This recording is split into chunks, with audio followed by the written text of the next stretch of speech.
wrong. Shelby Dietrich, Emily Viegler, Kelsey Page, and Estrella Garcia. What was your part in this, Shelby? Well, I played the role of Matthew, the main character's love interest, Lenny's love interest, and I also played Large March. And Emily, who did you play in this movie? I was Lenny's mother, abused by Lenny's father, Ernst, and my name's Cora, and I'm a docile person in this character, and a big part of Lenny's life. And Kelsey, who did you play in this movie? I played Lenny Albright, daughter of Cora Albright and Ernst Albright, and throughout the story, I endured the, trauma of mental abuse and emotional abuse throughout my life that my father played a big part of. And Estrella, who did you play? I played Ernst Albright, the husband and father of Cora and Lenny Albright. I was recently in the war, came back with PTSD, and took out my own trauma against them. So, yeah. We see you guys get to move to Alaska in the letter. How did you guys react to that letter when Ernst came in and said, hey, we're moving to Alaska because we now own a house? Well, as the mother, I was kind of shocked because we've always been moving around, and I thought that we were established in a place, and the character, Cora, just loved him so much. How about you, Lenny?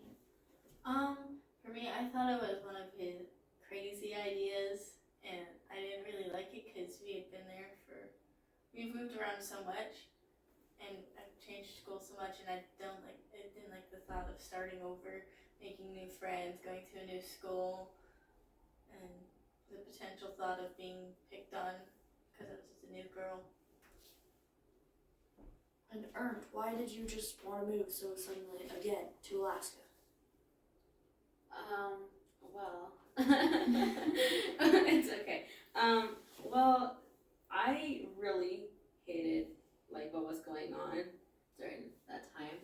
I wanted to get away into something that was more real, I guess, more into the wilderness.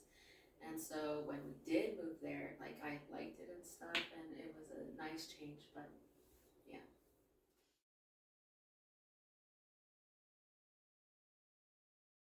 And Lenny, how did you feel when you found out your dad was hitting your mother?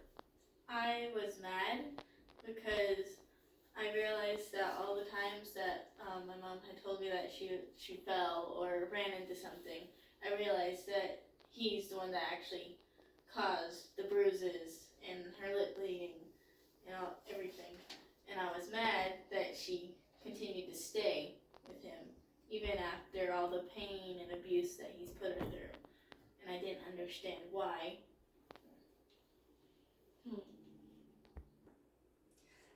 So, why were you so easily forgiving of your husband? He beat you multiple times, come back and said, I'm sorry every time, but you forgave him every time. As the character Cora, I just kept convincing myself I loved him. True love. It was kind of like a Romeo and Juliet deal. I kind of ran away from home. My mom and dad didn't really like him. From an outside perspective, it was kind of a toxic love. We were just feeding each other, and we just couldn't get out of it. And Ernst, you kept saying you were sorry, but you kept doing the same thing. That is kind of the definition of insanity. Doing the same thing except expecting different results. That's not gonna help. Why didn't you just go get help? I just didn't want it. I really thought that a change of scenery, a change of life with my family would help a change, and it really didn't. And Cora kept trying to convince me in the beginning to get some help too, and I really thought I could do it on my own.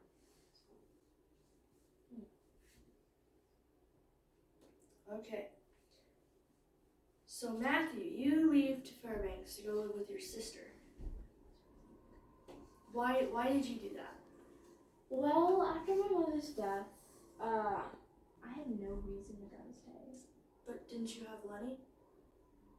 Yeah, but while she was a part of my life, she wasn't an enormous part of my life. I needed the change of sceneries. Much like how Ernst and his wife and Lenny and them all came up here for need of change of scenery. I just needed a way of coping, and this was my attempted method in coping with my mother's death.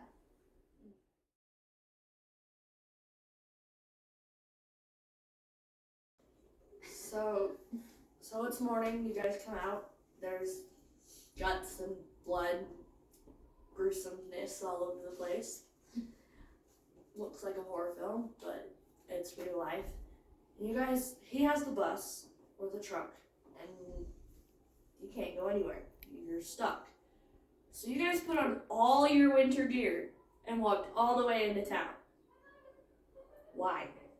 The main thought was to get help so that we could like try to like restart, or so that we could find my dad. So you guys run into Mr. Walker somewhere around there.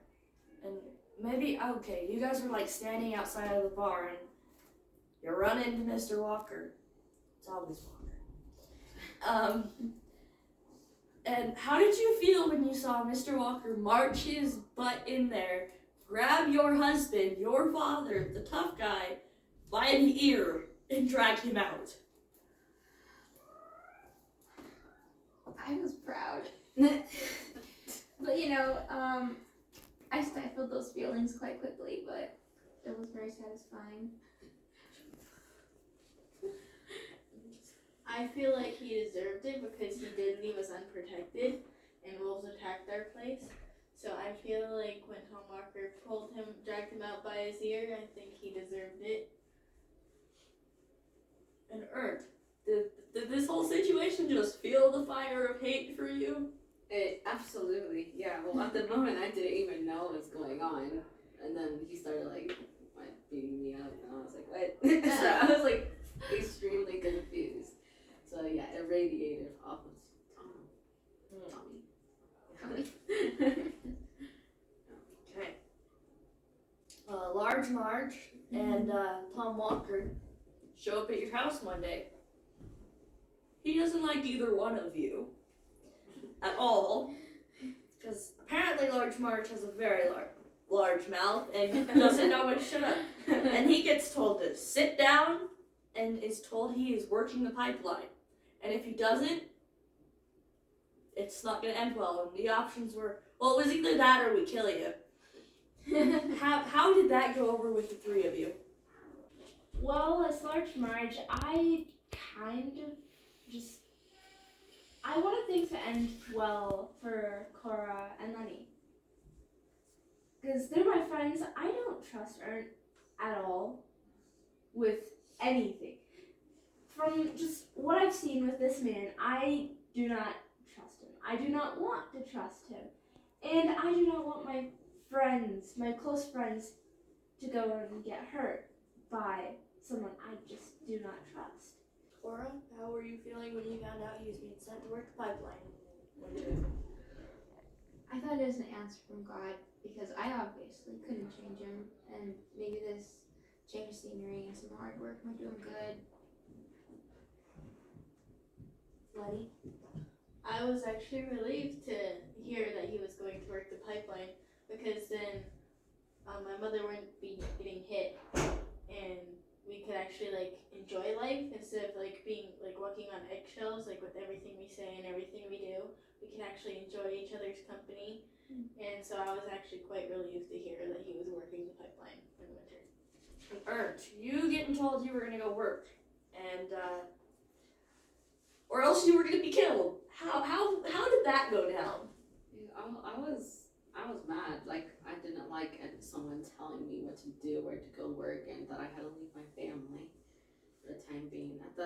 At the same time, like deep down, I felt like it was necessary. So, Mr. Walker, Large Marge, Cora and Lenny are all hanging out one day, and Ert just walks in. It's the middle of winter. What's all going through your head? Well, from what I had gone and told him, because this was a few years after, about the pipeline, and he needs to go now, or else Mr. Walker and I were gonna go and do something about it. We thought that he wasn't gonna return until at least the spring, because he was supposed to be gone all winter. It was quite a shock. Honestly, I didn't know what to do, and I was a little worried. I was a little scared. I was scared for me. I was scared for Lenny and Cora. Not really for Mr. Walker, because I know he can handle himself. But I was kind of concerned as to what would happen next. What would the consequences, if any, be for Cora and Lenny?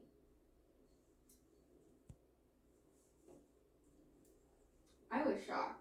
When I first saw him walk in, I stood up. I was like, ah! Almost fainted. And also, this wasn't something normal. Like, they were just over for the afternoon.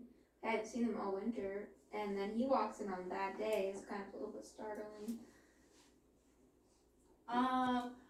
When he first walked in, my heart literally stopped, and I felt like my world had like kind of collapsed, I guess, because he was back, and I was worried that he like would get mad that Mr. Walker was there, and then hit up on my mom, and so I was just kind of worried and frightened that we'd have to go back to walking on eggshells with him.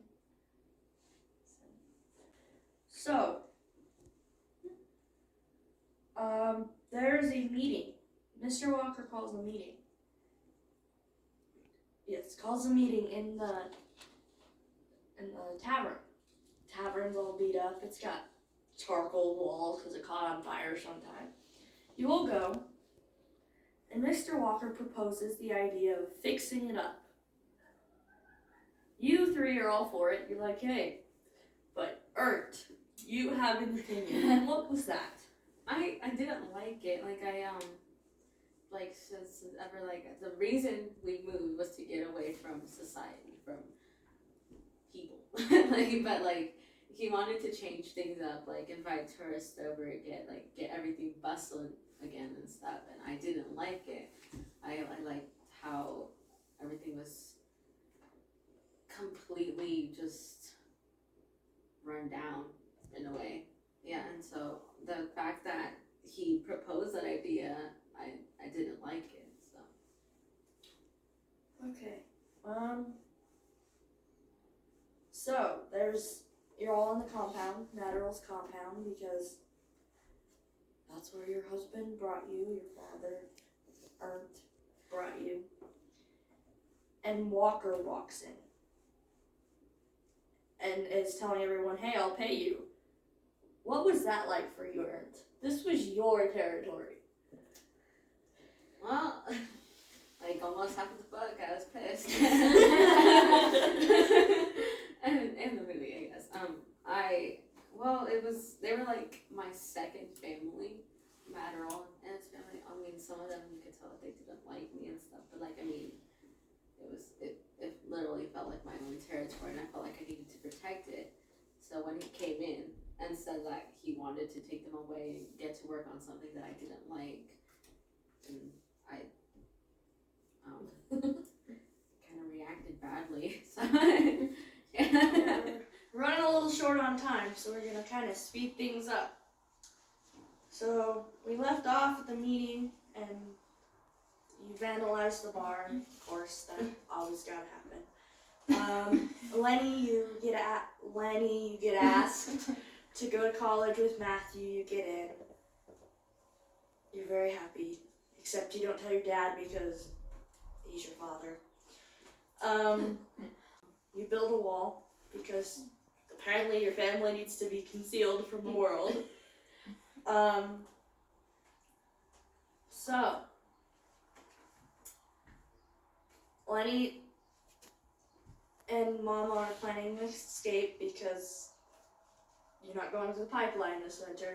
And they get out, and Lenny, you yell to Matthew, help us, we need help, and that just ends the whole world. And Mommy gets beat up, and Matthew comes to the rescue because he's your knight in shining armor. Sorry. And you guys are hiking. You guys up hiking, and he falls off a cliff. You fall off a cliff. Well, you fall off the cliff first. He tries to save you, and he just dies almost. But he doesn't. He doesn't die. You're all very sad. You thought Mama had pressed charges, but she didn't, and he was there, and he refused to talk to him the whole time. And so you move on. You go visit him again. You get the present he gave you of his grandparents in the article, and you find out you're pregnant. You tell your mother, and you're very happy but upset at the same time. And your father walks in, and you don't know why, but you blurt out, "Dad, I'm pregnant," and that ends the whole world. Well, for him, you end up killing him because he was beating Lenny up. Not my Lenny. Yeah. You guys escape to Seattle for a while. Live with your parents or your grandparents. You have MJ.